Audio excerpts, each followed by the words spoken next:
Cuando yo llegué a los Estados Unidos, tuve una clase de historia donde me tocó aprenderme el discurso de Gettysburg, de Abraham Lincoln. El discurso venía como tarea acompañado de una hojita donde estaban algunas de las palabras que utilizaba Lincoln en ese discurso. Me gustó tanto el discurso que me lo aprendí completamente y al día siguiente se lo recité al profesor, con tan buena suerte que me llamaron a la consejería académica y me dijeron: usted no puede estar en esa clase, usted tiene que estar en una clase más avanzada de historia. Entonces me cambiaron a la clase de Advanced Placement History. Y allí conocí a un pelado caucásico blanco de ojos verdes llamado David Whetstone, alto, mono, pues típico estadounidense del sur de los Estados Unidos, muy amable, muy querido, que era además uno de los chicos más cool del colegio porque siempre andaba vestido a la moda y tenía las camisetas más chéveres y más recientes de las bandas más interesantes que estaban pasando en esos momentos por MTV. Yo lo recuerdo especialmente porque en ese momento él tenía ya una camiseta de Pearl Jam. La camiseta decía Alive y tenía la figurita de palo, el stick figure de Pearl Jam.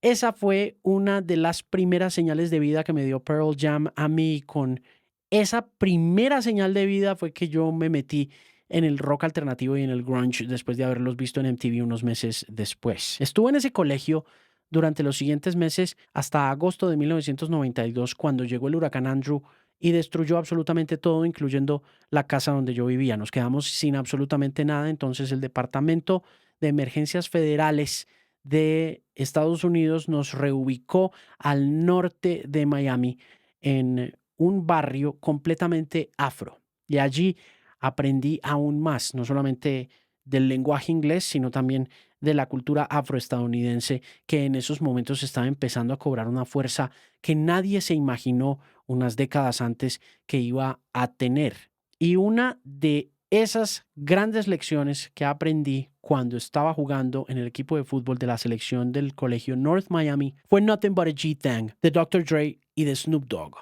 Estábamos haciendo la fila para que nos revisaran los uniformes antes de un partido contra otra escuela y 3 de los jugadores estaban allí susurrando y cantando una canción a baja voz mientras movían las piernas y mientras mostraban las pantalonetas y las medias, que todo estuviera bien. Y la canción decía: 1, 2, 3 into the foe, Snoop Doggy Dogg and Dr. Dre is at the door, ready to make an entrance, so back on up, cause you know about to break shit up. Give me the microphone first so I can bust like a bubble. Compton and Long Beach together, now you know you in trouble, cause they ain't nothing but a G-Thang, baby.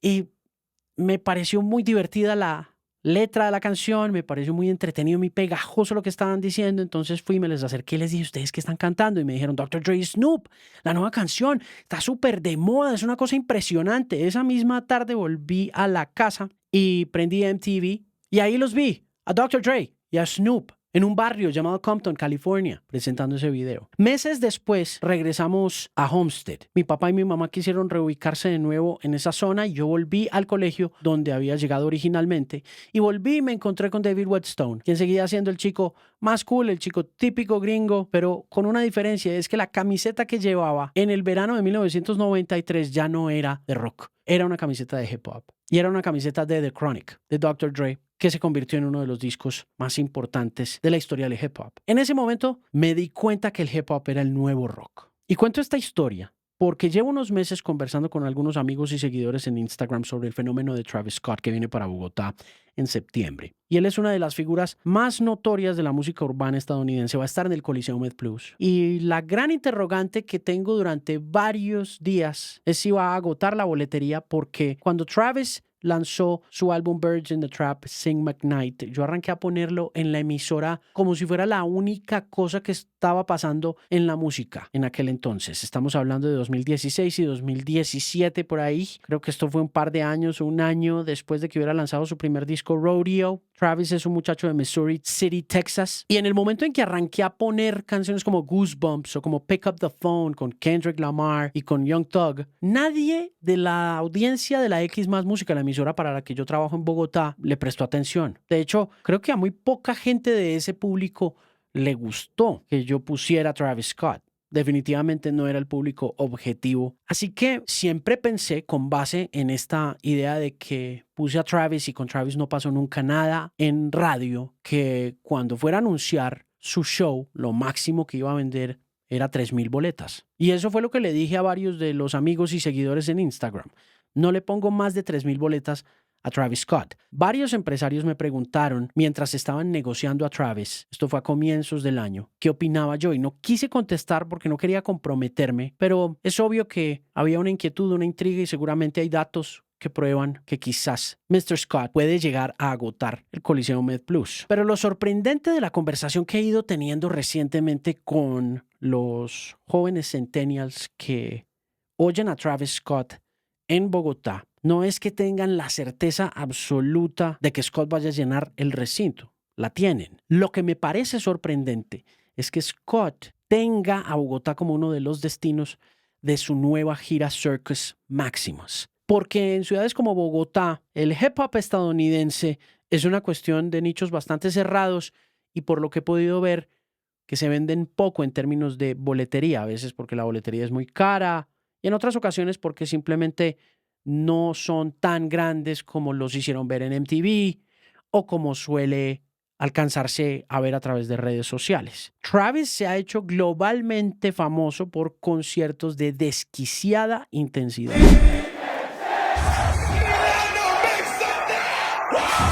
Y apareció lentamente en un panorama musical que va a 1000 y en el transcurso de estos 12 años se ha convertido en uno de los más admirados representantes del rap de los Estados Unidos. Seguí haciendo un poco de investigación y me di cuenta por preguntas que hice a una decena de personas que el público de Travis en Colombia está compuesto prácticamente de la misma gente de la que está compuesto el público en otras partes del mundo y en particular en los Estados Unidos. Muchachos entre los 16 y los 24 años de edad. ¿Cómo sé esto? Porque si ampliamos esa foto demográfica de manera global, vamos a encontrar que el consumidor de la música de Travis Scott coincide con esas características. La mejor muestra es ir a ver el documental de Travis que está en Netflix, que se llama Look Mom, I Can Fly, que documenta su paso huracanado por arenas de los Estados Unidos para promover su álbum Astroworld. Y allí uno puede confirmar en las imágenes de todo ese montón de peladitos haciendo stage diving, brincando de la tarima hacia públicos enardecidos, como pasaba en las mejores épocas del rock alternativo. Pero volvamos a Colombia. Ese cuestionario que hice breve entre 10 hombres jóvenes entre 16 y 24 o 25 años de edad, están todos ubicados en la ciudad de Bogotá y a través de ellos pude determinar elementos parecidos a los de cualquier fenómeno generacional de música, con variantes pequeñas pero significativas. Por ejemplo, cuando les pregunté cómo habían llegado a Travis, 8 de esos 10 jóvenes me contestaron que un amigo se los había presentado. La edad en que descubrieron a Travis era promedio 14, 15 años de edad. 2 contestaron que lo descubrieron a través de servicios de música en streaming. Spotify, YouTube, Apple Music, Deezer, you know the drill. Y al cuestionarlos sobre cuáles eran sus canciones favoritas o cuál fue la canción que escucharon por primera vez, 3 contestaron Antidote, 5 contestaron Goosebumps y 2 de ellos contestaron Sicko Mode. Salvo porque la radio no juega un papel importante en la propagación del fenómeno de Travis. Y en este caso, su distribuidor más potente son esos servicios de streaming como Spotify y YouTube. La raíz de este febril fenómeno sigue siendo la misma que en cualquier otra época. La gente joven. Es ella la que sigue legitimando a un artista. Más allá del marketing que le hagan, de las redes sociales que tenga, es la gente joven la que decide si un artista vale la pena oírse o vale la pena verse o no. Entonces el voz a voz es el origen de la fanaticada de Travis, como ha sido el origen de las fanaticadas de los artistas más importantes de la historia, el voz a voz. No sé si a usted le pase, pero a mí siempre me ha pasado que la buena música me llega a través de los amigos. Y sobre todo cuando uno está joven. Cuando uno está joven tiene una cercanía a ciertas culturas solamente si es joven. Si no, no funciona tanto. Con el tiempo uno se va quedando con las cosas que le gustaban a uno cuando era joven. Hay algunas excepciones, obviamente. Hay gente que todavía descubre música y escucha música nueva. Yo soy una de esas personas que intenta escuchar música nueva con mucha frecuencia, pero siempre regreso a mis clásicos. Igual, estamos hablando del voz a voz y prueba de ello es que el chisme de que La Flame venía a Bogotá se esparció mucho antes incluso de que se firmara un contrato con Travis, incluso antes de que hubiera un promotor que se hubiera quedado con ese codiciado concierto para Bogotá. La razón primordial que produce esta gran expectativa de un artista moderno cuya fama existe en un nicho determinado, grande, pero un nicho de todos modos, son los conciertos. Y la reputación de los conciertos de Travis está ampliamente documentada para bien y para mal. Hablaremos de eso en instantes. Pero esa reputación es que son un pandemonium, porque desde sus inicios, Scott hizo de la experiencia de ir a verlo en vivo un deber apasionante, sudoroso y en ocasiones sanguinolento y peligroso. Esa misión iba más allá de esas canciones con las que se hizo popular en la mitad de la década de 2010 y al igual que las tribus de fenómenos de rock en vivo de los años 80 buscaba conectar a como diera lugar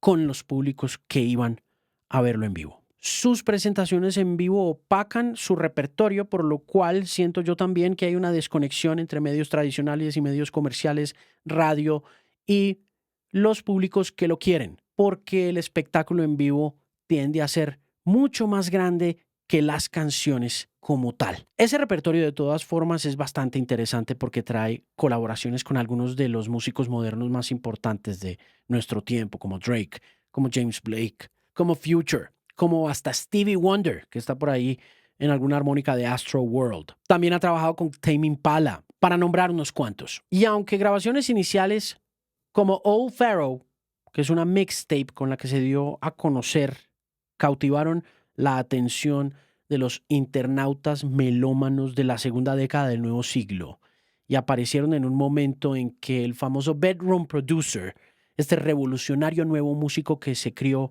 en un cuartico a mediados de la década de los 2000 y empezó a publicar cositas a través de la internet, estaba en su furor más creativo. Scott pulió una rudeza en tarima que iba más allá de esa virtualidad y de esa democratización tecnológica que fue parte de esta fiebre de grabaciones y de canciones que tenemos hoy saliendo por todas partes de la internet y cuyas figuras icónicas fueron tan importantes también para esa generación como Keith Ranada, que tuvo como plataforma a SoundCloud, o The Weeknd y Frank Ocean, que tuvieron como plataforma a Tumblr. Los conciertos de Travis se convirtieron en un sacramento.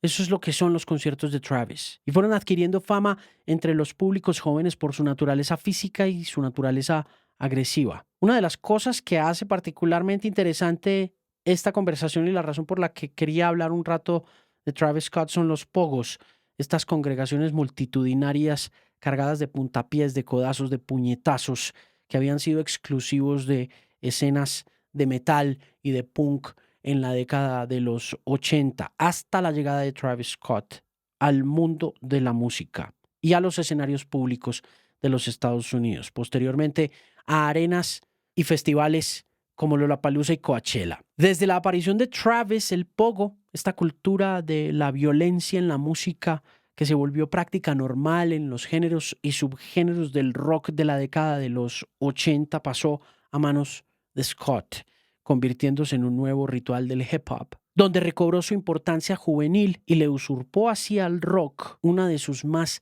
afiladas y amenazantes expresiones de disenso. Vamos a hablar ahora de las influencias de Travis que creo que son importantes para entender el fenómeno y cómo ha cautivado a este público joven.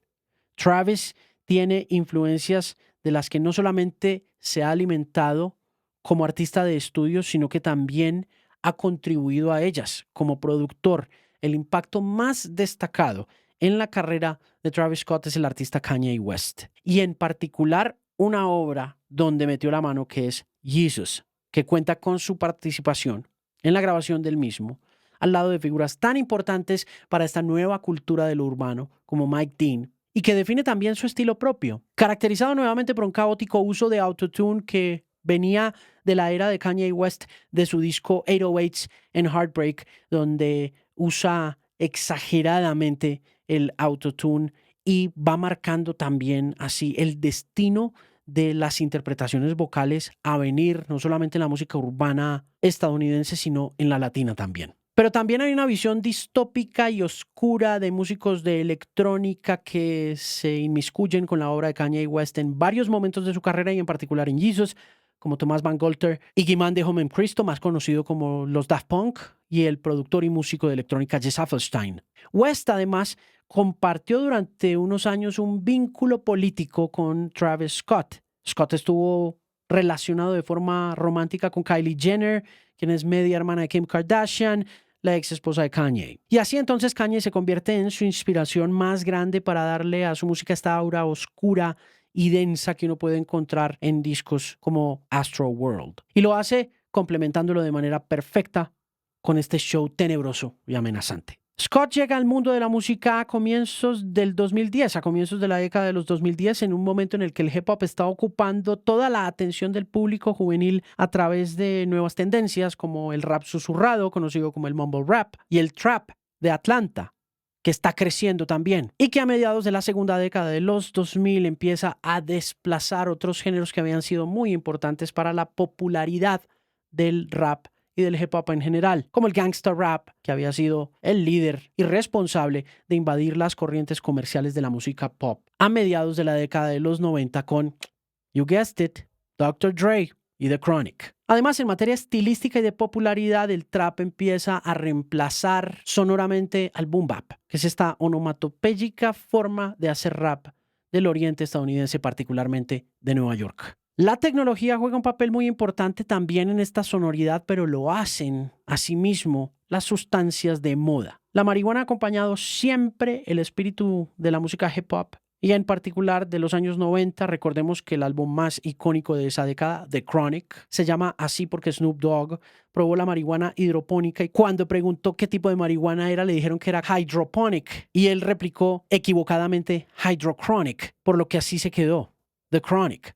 En los años 2010, la droga de moda en las calles era el lean, una combinación de gaseosa, jarabe para la tos y dulces que produce un estupor semejante al de la anestesia después de una cirugía. De ahí que ese cascabeleo percutivo típico del trap y esos bajos potentes intenten emular esa sensación como de drowsiness, como de sleepiness, como de sueño, y por eso también se habla pasito, porque trata de emular los efectos de esa droga y dicen también que ese efecto parece hacerse aún más potente cuando la música está sonando. La paulatina desaparición de las tendencias antiguas de la música urbana y las diferentes maneras en que otros géneros como el ambient, la electrónica, el indie, el metal, el punk, el grunge y el rock permean al hip hop, le dan a Travis una poderosa y amplia paleta de colores de donde escoger para que su música transite con mucha facilidad por todas partes de esos géneros